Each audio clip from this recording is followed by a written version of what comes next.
Beni-enma店にようこそ。歓迎するでち、お客様。 What is up, everyone? I hope you had a nice New Year's. This year's New Year's servant takes the nest Japanese server. Beni-enma, the tongue-cut sparrow, joins us as a new 5-star Saber class servant. If the art style looks familiar, that's because Beni-enma is illustrated by Harada Takehito, who has done work on the Disgaea series. Beni-enma is voiced by Kuno Misaki, who has voiced characters such as Momo on March Comes In Like a Lion, Nico from Kisniver, and Sarara from Log Horizon. She's super cute, but the question remains, is she any good? Short answer, yes. But let's take a look at her and see why. Beni-enma has a max attack of 11,607, which is below average attack for a 5-star Saber. For comparison, she has the exact same attack stat as Nero Bride. Her max health of 13,960 is slightly below average as well, compared to the other 5-star Sabers. Her NP gain rate is 0.53, and her star gen rate is 10.3. Beni-enma has a quick Arts Buster deck. She has a whopping 6 hits on her quick card, 3 hits on her art card, and 1 hit on her Buster card, 5 hits on her extra card. Beni-enma's first skill is Eye of the Mind False, rank A.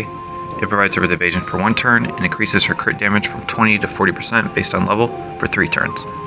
Its cooldown is from 8 turns at level 1 to 6 turns at maxed rank. This is the stronger form of the standard evade skill that many servants have. She shares this skill with Okita Soji, Sasaki Kojiro, and Assassin Shiki. It's a simply important skill for Beni-enma to have. She has no built-in way to increase her crit star absorption rate, but a whopping 40% increase to crit damage is nice to have. The important thing about this skill is that it allows her to survive most enemy Nebel Phantasms, meaning she gets to stay in the fight longer.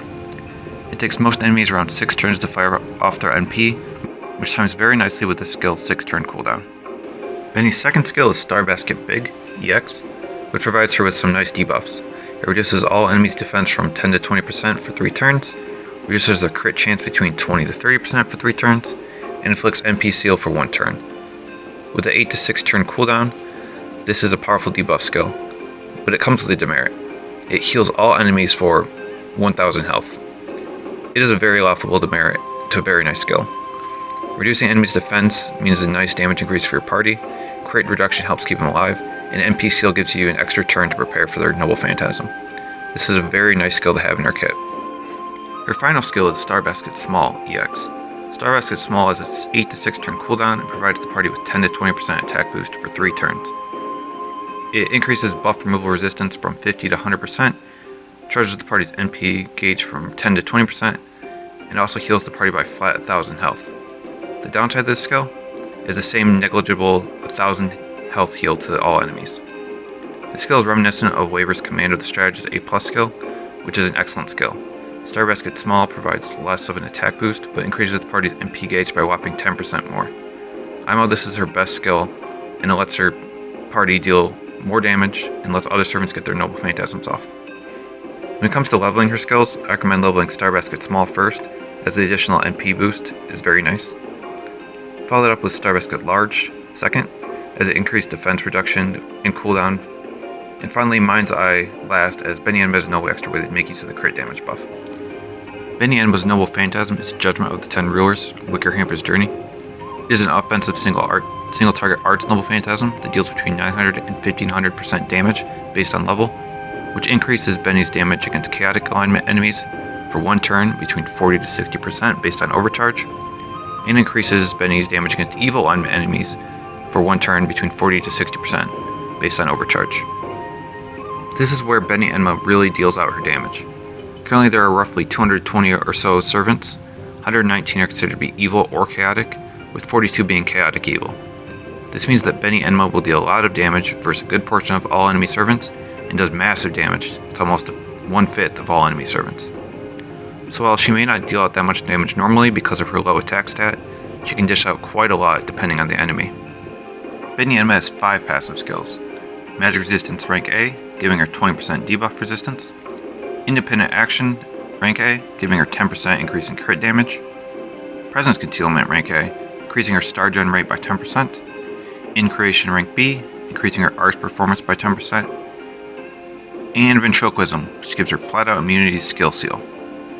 These passives mean that she has increased star and NP gain on her already good quick and arts cards, and that she completely avoids all risk of being unable to dodge an enemy noble phantasm because of skill seal.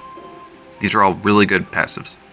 Her Bondcraft essence is Vestiges just like the Spring, which increases the party's damage versus enemies with the chaotic or evil alignments by 15%. It is worth noting that this is chaotic or evil, and does not deal additional damage versus chaotic evil. This is great when using Beni-enma against the enemies she's strong against, but obviously you're going to put this aside against non-chaotic, non-evil enemies. When using Beni-enma as a damage dealer, you're going to want to use CEs that boost her arts card and MP. CEs such as Formalcraft, Emerald Float, and Sign of the Smiling Face all work well on her. For a more supporting role, Chocolatier and 2030 work very nicely. Beni-enma works well with most servants, as her buffs and debuffs provide things that everyone wants. Tamamo no Mai works spectacularly with her. Tamamo Spock's Wedding increases Benny's art performance, meaning more damage and more NP gain, as well as help keeps her healed up. And with her Strengthening quest, Tamamo's first skill now adds a very nice increase to Beni-enma's Noble Phantasm damage, making it hit even harder against enemies that are already weak to it. And finally, Tamamo's Noble Phantasm reduces the cooldown on Benny's very nice skills while boosting her NP gauge. Tamamo is the perfect partner for Benny. Neo Bride serves a similar role as Benny, and they can support each other quite nicely against enemy Lancers. Benny's skill affects everyone, and Neo Bride can buff whoever she needs to depending on the situation. If you want to go really crazy with Beni-enma's anti-chaotic, anti-evil buffs, you can grip her with Edison to overcharge Noble Phantasm. All in all, Beni-enma is looking to be a solid support damage hybrid, similar to Neo Bride in a lot of ways. She has some nice team support skills that allow her to play the support role, charging allies' Noble Phantasm gauge, increasing attack, lowering enemies' defense, and inflicting skill seal. However, her skills all have a 6-turn cooldown, which means that they will only be accessible for around half the fight. Noble Phantasm won't hit super hard against enemies that it is not strong against, but can do some very nice damage when put up against the right opponents. For farming, her Star Basket Small can help charge allies' NP, but other than that she doesn't bring much to farming. And that is my overview of the New Year's 2019 5-star Saber Beni-enma. Let me know what you think of her and if you managed to roll her. This Briloli is a hit in my book. Let me know if this video was helpful, leave comments below, and let me know what type of content you would like to see. I hope everyone is having a great time with the New Year's event, and I'm going to send you off with some more bird. スズメは受けた恩は忘れません。